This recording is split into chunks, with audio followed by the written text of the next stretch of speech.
12 नवंबर का जो हादसा मालेगांव में तौहीन रसालत के सिलसिले में पेश आया था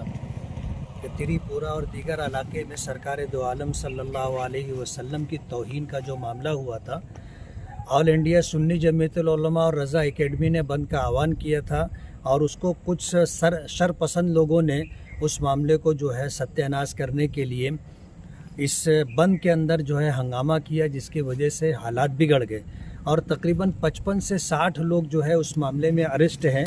उनमें से कुछ ऐसे लोग हैं जो बेगुनाह हैं और ज़्यादातर ऐसे लोग हैं जो जिन पर कलब जो है उनके रोल से ज़्यादा लगाया गया है। आज हमने जो है सीनियर एसपी से नासिक हमने मुलाकात की और हमने दो मुतालबा रखा। एक मुतालबा तो ये है कि चार्ज शीट जल्द से जल्द दाखिल की जाए और हमारा दूसरा मुतालबा ये था कि जो इसमें बेगुनाह बेकसूर लोग गिरफ़्तार किए जा चुके हैं, आज उनकी गिरफ़्तारी के ऊपर 75-80 दिन गुजर गए हैं, काफ़ी लंबी सज़ा वो भुगत चुके हैं। अब इस सिलसिले के अंदर जो है 169 में ऐसे बेगुनाह बेकसूर लोगों को खारिज किया जाए, तमाम मुकद्दमात उनसे हटा लिए जाएं। इन दोनों मुतालबात को लेकर के हमने सीनियर एसपी सचिन पाटिल साहब से मुलाकात की और हमारे मुतालबे को मंजूर करते हुए उन्होंने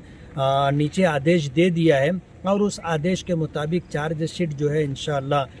कल परसों में दाखिल की जाएगी और 169 के ताल्लुक़ से उन्होंने जो है डीवाईएसपी से बात करने की बात की है। उनसे बातचीत करके उन ऐसे लोग जो बेगुनाह है 169 में उनको मुकदमे से खारिज किया जाएगा।